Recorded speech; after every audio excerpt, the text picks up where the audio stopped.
Okay, hello there, and welcome to the Coding Fanatic YouTube channel. My goal with this channel is to document my experience with learning software development and also making helpful videos with little tidbits for other up-and-coming programmers. Think eh, think of like Scam City, but for software development. I'm going to make all the mistakes so that you don't have to. Now,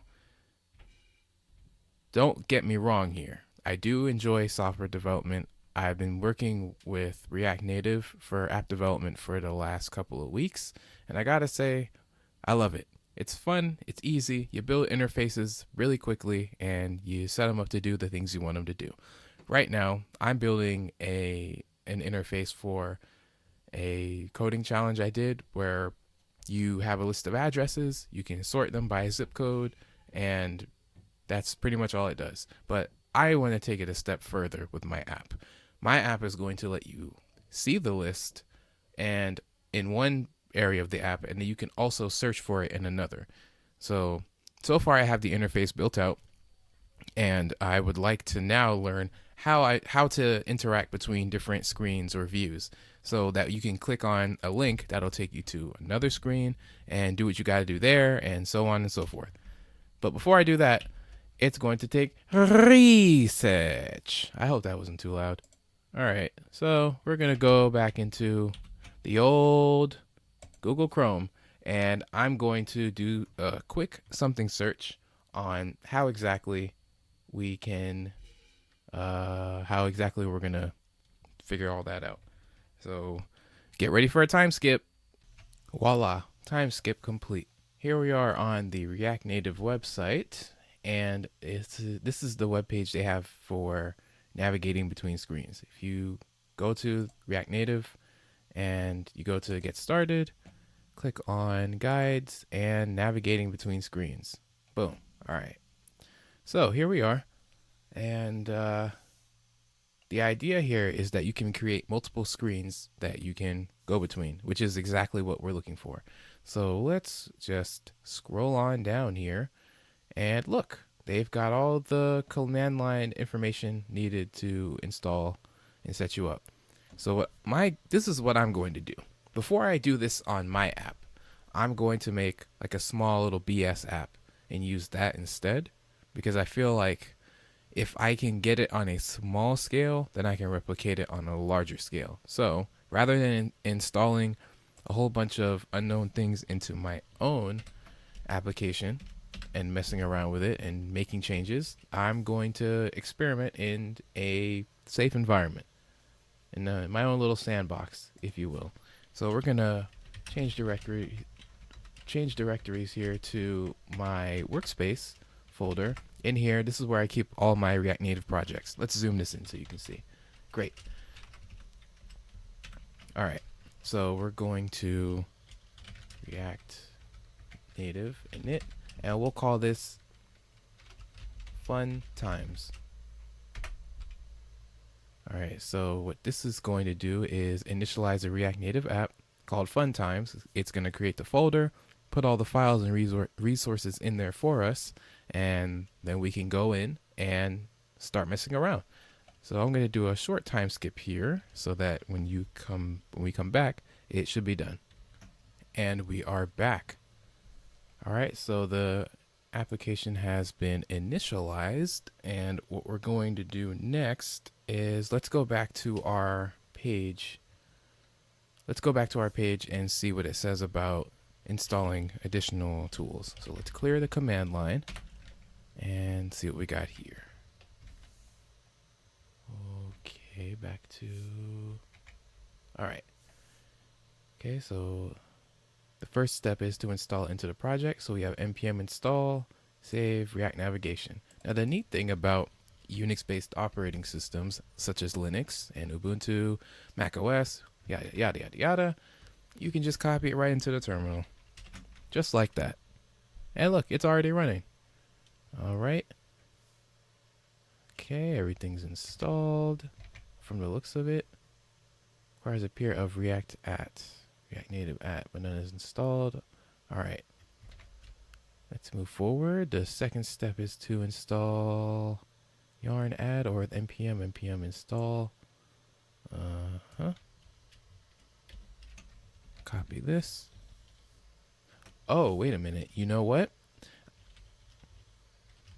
think I know what I just did here. Yep. All right. So it looks like all these files attempted to install in my Active Directory, which is the workspace folder. So I didn't even move into the right folder before I installed that. That's okay. We can remove this node modules folder that was just created. All right. Let's change directories to the fun times folder. And now use npm install. Okay. Should work this time around. Yeah, I'm getting some. It's taking a little longer this time. So that means that it's in the right directory. So usually whenever you install node packages, if something goes wrong and it just kind of skips through, it's pretty fast. But if you get everything, if you're in the right folder, you're in the right location, then typically it takes a little longer because it's like, all right, now we're in the right place. Let's set everything up the right way. Okay. So everything is now installed. Added 18 packages. Great. Now let's change back. And we've got install React Native gesture handler. All right. Copy. Install this. And I'll just do another time skip here. All right. And I've already taken the liberty, now that the installation is complete, I took the liberty of copying the next line of code into the terminal, which links React Native with the React Native gesture handler. So I copied that in, and it set up the iOS dependency and linked it, and linked the Android dependency, and we are now good to go. All right, now it says you can creately, that's a cool word, I'm gonna start using that. You can now quickly create an app with a home screen and a profile screen. Cool. So here it gives us some sample code that we can use for a basic application. So let's go ahead and we're going to go ahead and use that. So we can go ahead and copy and paste. And let's just, okay, code. Now what I'm doing here is I'm going to open the app.js file. Now what this file does is it provides, this is your scape, your canvas right here. This is your landscape. This is your canvas for creating your interface. And what you do in this app.js file is what appears in your emulator window or in your application, wherever you're setting it up, whether it's on your phone or if you have something that you're using to emulate an Android or iOS device, that's where you're going to see it. So I'm using an application called Visual Studio made by Microsoft, and the terminal command for that is code. So I have code and then app.js, which will open the app.js file in the fun times folder, allowing us to then start working on this app. Matter of fact, let me clear all this out of here. All right, code app.js. All right, and it opens on this screen. Cool. And we can, here we are. This is the app.js file that comes with, that's generated for every React Native application. So here is, and if you want to see what it looks like in React Native, we can do that as well. So let's open a new tab here. And we can clear this again. React Native start.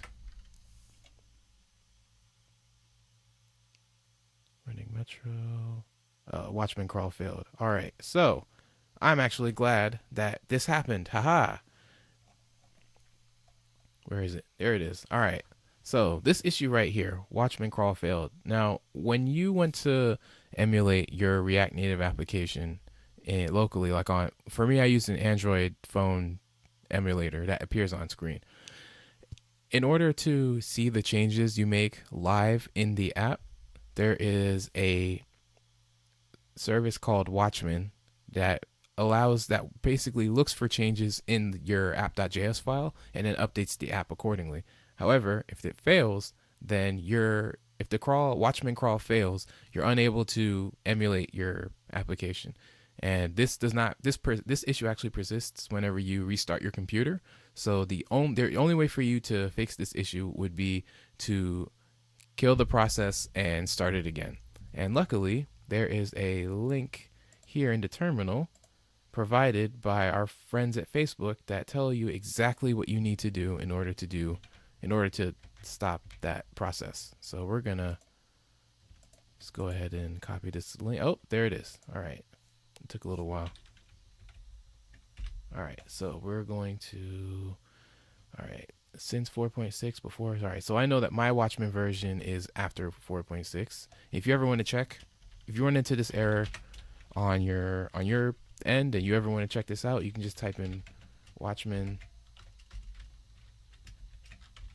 Wow. And then version. Whoa, that was quite the typo. Version. Typo again.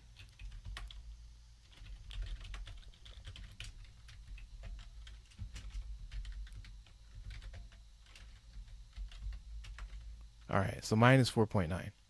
And according to the Watchman docs, if you have anything that comes after 4.6, this is the code that you use in order to restart the Watchman process. So go into the terminal.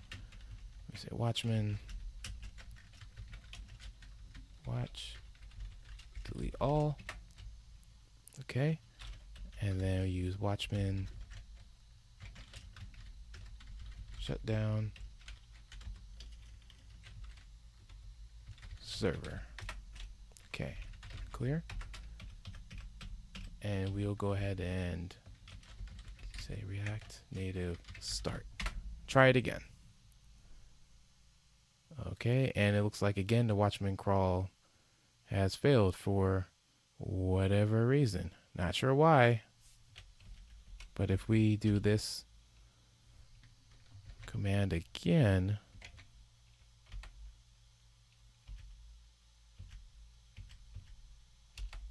all right, it should be good this time. Okay, so I'm not entirely sure why the Watchman crawl is continually failing, but that's okay. I'm going to do a little bit more research and see if I can get this thing to work. It says the user limit on total number was reached, but we just killed and restarted it. So it's pretty unclear why this is happening, but that's all right. So I'm going to take some time and figure this one out, and I will be back with you on the next video, ready to continue working on our app. So thank you all for tuning in. Go ahead and like, comment, subscribe, and to see more of these episodes, I'll probably do one of these every week because I usually code on Saturdays. So whenever I code, I can record and upload it here. And if you have any tips or anything on how to get around this error, then please let me know. And yeah, I'll see you guys on the next one. Peace.